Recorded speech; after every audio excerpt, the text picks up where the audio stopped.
Olá, sejam todos muito bem-vindos a mais um Se Liga nas Ciências da Natureza. Meu nome é Daniele Rocha e eu sou professora de Química do 2º ano do ensino médio. Na aula de hoje, nós vamos abordar assuntos que estão presentes na semana 2 e semana 3 do PET 3. Na última aula, nós estudamos sobre a rapidez de uma reação química, os fatores quantitativos da reação química, como calcular a velocidade média, a lei da velocidade e um pouco sobre gráficos termocinéticos. Nessa aula, nós vamos focar em como uma reação química acontece, o que é necessário para essa reação química acontecer e quais são os fatores que influenciam essa velocidade das reações. Porque é muito interessante para nós, para a sociedade, para a indústria, entender esses fatores para poder acelerar ou retardar reações químicas. Quando a gente coloca um alimento na geladeira, por exemplo, o que a gente está fazendo é retardando a reação de decomposição daquele alimento. Então, a gente precisa entender como essas reações funcionam para saber manipular elas, se eu quero que ela vá mais rápido, se eu quero que ela seja mais devagar, ao nosso favor. E isso passa pela teoria da colisão. Os objetivos dessa aula, então, são caracterizar a variação da velocidade das transformações químicas por meio de um modelo explicativo, utilizar a teoria das colisões para explicar a ocorrência de transformações químicas em diferentes escalas de tempo e identificar esses fatores que afetam a velocidade de uma transformação química. A teoria da colisão é a teoria que nos diz como uma reação química acontece, o que é necessário para a reação acontecer. Para uma reação ocorrer, eu tenho os reagentes se transformando em produtos. Nos reagentes, as ligações químicas presentes entre os átomos, elas precisam se quebrar para se formar lá nos produtos. Então eu tenho toda a reação química, nada mais é do que o rearranjo dos átomos. Para eles se reorganizar, eles precisam quebrar ligações e formar novas ligações. Para isso acontecer, para essa quebra de ligações e essa formação de ligações ocorrer, eu preciso que as partículas dos átomos choquem uns nos outros, que eles batam uns nos outros. E essas colisões, elas precisam ser efetivas. O que significa isso? Nem toda colisão é efetiva. As partículas estão o tempo inteiro chocando uma com as outras. Isso não significa que eu tenho o que é necessário para a reação acontecer. Essa colisão, ela precisa ser efetiva. O que vem a ser uma colisão efetiva? Para ela ser efetiva, eu preciso de dois fatores sejam obedecidos. Primeiro, eu preciso de uma orientação favorável. Então, vamos levar em consideração aqui, duas moléculas se chocando. Nessa orientação aqui, em que eu tenho na vertical aqui, essa molécula de átomos vermelhos e a outra molécula de átomos azuis. Essa colisão, ela está numa orientação favorável para a reação química ocorrer. Nesse momento em que houve essa colisão, nesta orientação, o que se formou ali, a gente chama de um complexo ativado. Neste momento aqui, eu tenho ligações sendo quebradas entre os átomos da mesma cor e entre os átomos de diferente, temos ligações sendo formadas e isso está acontecendo ao mesmo tempo. Ligações se quebram e ligações se formam ao mesmo tempo. E aí eu tenho a resultante. Esse complexo ativado ele é formado por um breve instante, um instante muito pequeno, porque ele é muito instável. Logo em seguida, os produtos se formam e são liberados. As ligações se quebram efetivamente, as ligações se formam efetivamente e eu tenho o meu produto. Mas para isso acontecer, orientação favorável. O que mais que eu preciso? Veja que essa orientação aqui não seria adequada para que essa reação pudesse acontecer. Não é uma orientação favorável. Essa outra orientação aqui também não é uma orientação favorável. Então, eu não tenho a orientação favorável. Além disso, eu preciso que seja uma colisão com energia o suficiente. As partículas elas vão colidir na orientação certa, mas não pode ser também devagarzinho. Tem que ter energia o suficiente para provocar as quebras das ligações e as formações de novas ligações. Então, essa energia mínima necessária O nome dela é energia de ativação. A gente chegou a comentar um pouquinho sobre a energia de ativação na nossa última aula. Energia mínima necessária para a reação química acontecer. Num gráfico termocinético, que nós chegamos a ver na última aula também, aqui a gente consegue identificar onde estão os reagentes. No início, complexo ativado formado lá em cima, é aquela questão, ele é muito instável e na química a instabilidade equivale a alta energia. Então, lá no topo da energia eu tenho o complexo ativado e o produto é formado ali embaixo. Algumas informações importantes para a gente tirar desse gráfico. Primeiro, o valor da energia de ativação. Então, essa energia é como se fosse o obstáculo que está impedindo o reagente de se transformar em produto. Eu preciso passar por esse obstáculo, eu preciso dessa energia mínima. E ele vem, é a energia aqui do reagente, do início até o topo, esse obstáculo. E essa outra energia aqui, e essa diferença entre reagente e produto? Essa é a diferença global de uma reação química que a gente chama de variação de entalpia, né, ou ΔH. Essa variação de entalpia é a energia global de uma reação química, que agora eu estou olhando só o estado inicial e o estado final. Veja que aqui os reagentes, eles estão em cima, os produtos estão embaixo. Então eu tenho uma perda de energia. Uma perda de energia, isso equivale a uma energia sendo liberada. Esta reação, a gente caracteriza ela, classifica ela como exotérmica. A reação, esse outro gráfico termocinético, veja que os reagentes estão aqui embaixo, os produtos estão lá em cima. Essa é uma reação mais lenta que aquela anterior. Como que eu sei que ela é mais lenta? Olha o tamanho da energia de ativação, do obstáculo, da energia mínima necessária para a reação química acontecer. Do reagente até o complexo ativado, até o topo dessa coluna, é energia de ativação. Então eu tenho um obstáculo muito grande, essa reação ela é lenta. E a energia global dessa reação? Aqui é a diferença, então, entre reagente e produto. Como o produto está em cima, eu tenho uma energia sendo absorvida. Eu estou recebendo energia. Então, uma energia sendo absorvida. Essa reação química é classificada como endotérmica.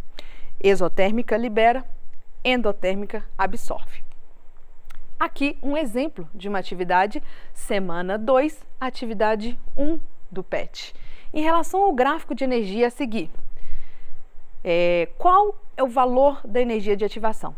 Como acabamos de falar, dos reagentes até o pico, até o complexo ativado. Este é o valor da energia de ativação, basta a gente fazer a leitura no gráfico. Quando ele pergunta se a reação ela é endotérmica ou exotérmica, endotérmica absorve energia, exotérmica libera energia. E aqui eu tenho do reagente até o produto uma liberação de energia exotérmica. Então essa é uma reação exotérmica, este é o valor do ΔH.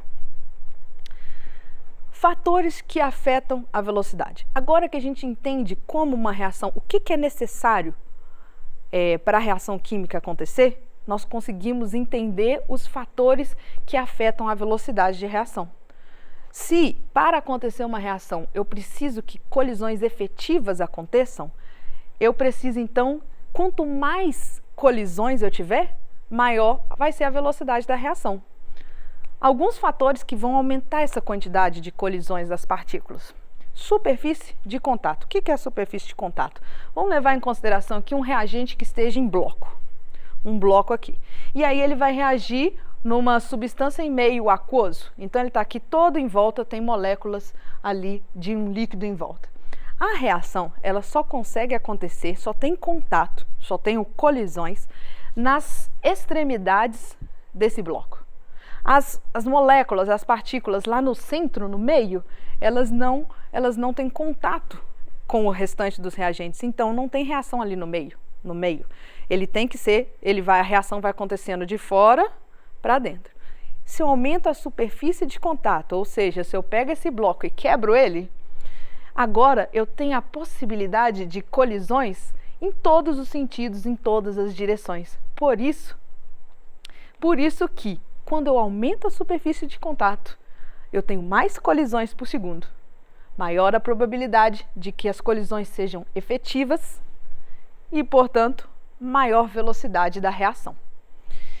Se eu tenho mais colisões, a probabilidade de que elas sejam efetivas é maior. Então, quando eu vou guardar na geladeira um pedaço de carne, será que ele vai durar mais tempo se ele estiver em um bloco, em uma peça de carne? Ou será que ela dura mais tempo se ela tiver picadinho ou uma carne moída? Vai durar mais tempo na geladeira aquele que está em bloco. Por quê? Quando a carne está picada ou então a carne moída, eu tenho uma maior superfície de contato, acelerando então a reação de deteriorização que pode acontecer e aquela carne estragar. Veja como que indiretamente, sem saber, a gente aplica esse tipo de conceito.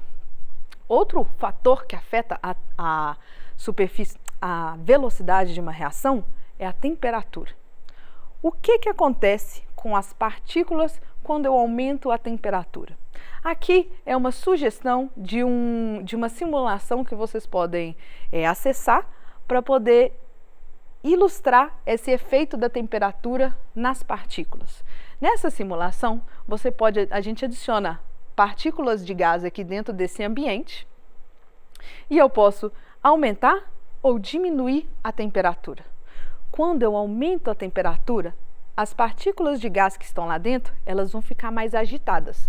Com a maior agitação dessas partículas, quanto maior a temperatura, mais agitadas elas vão ficando. Se eu diminuo a temperatura, a movimentação das partículas também diminui e vai ficando mais lenta. E aí, qual que vai ser a relação disso com a velocidade de uma reação? Veja, se eu tenho maior a temperatura, eu tenho uma maior energia cinética entre as partículas. A movimentação provoca uma maior energia cinética. Isso dá uma maior probabilidade de colisões efetivas, portanto, maior velocidade.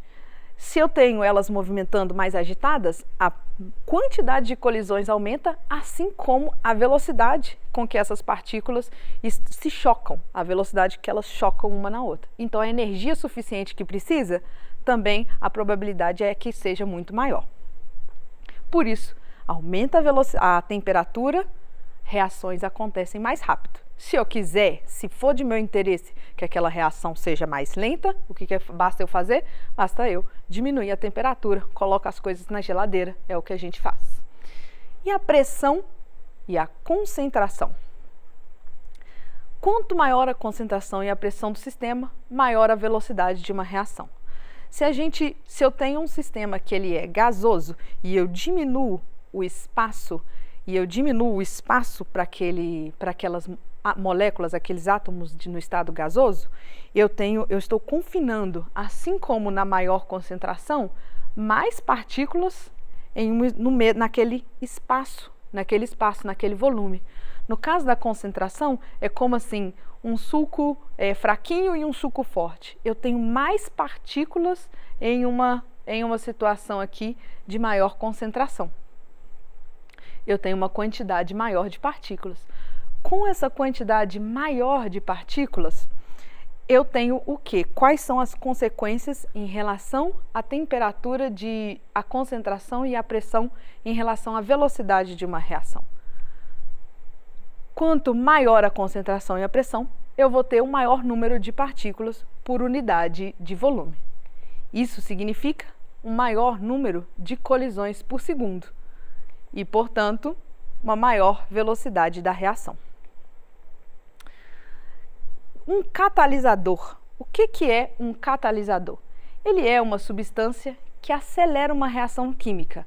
E essa substância, esse catalisador, ele não é consumido durante a reação.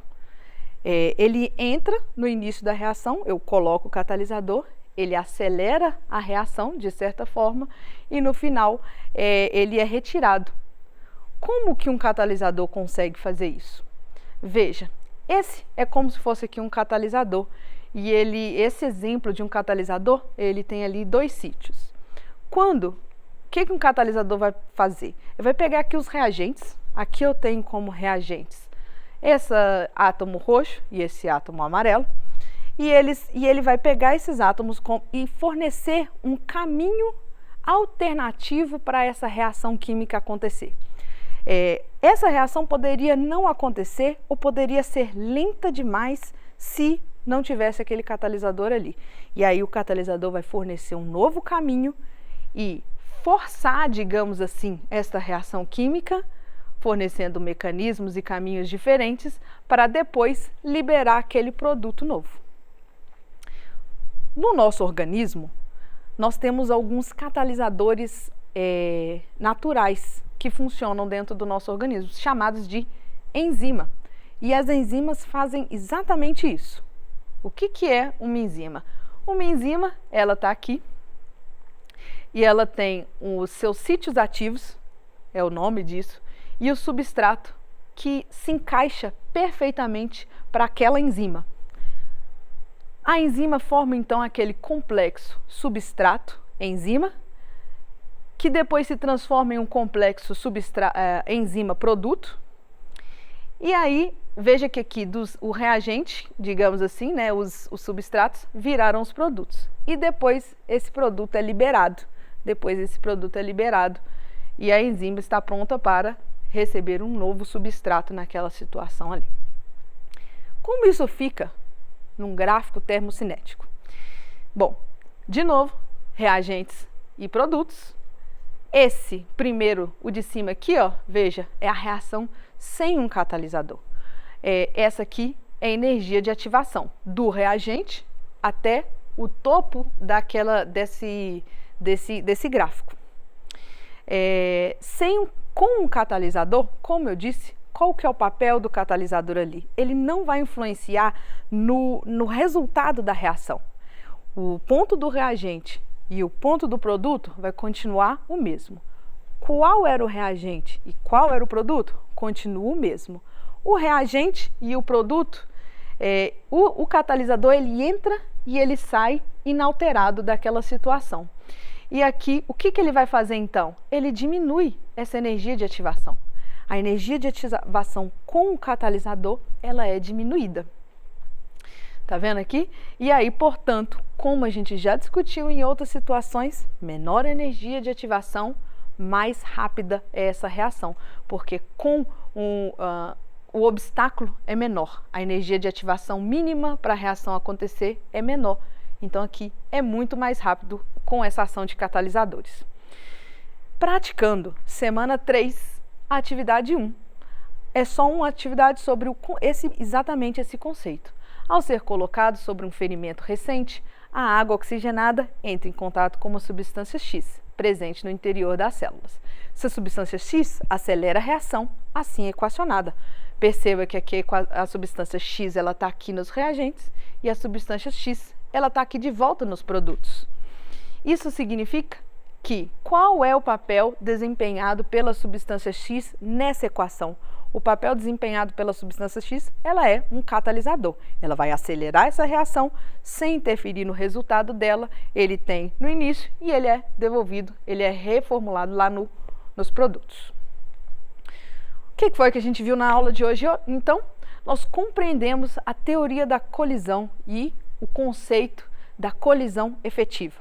Colisão precisa ter orientação adequada para ela acontecer e ela precisa acontecer com uma energia adequada também.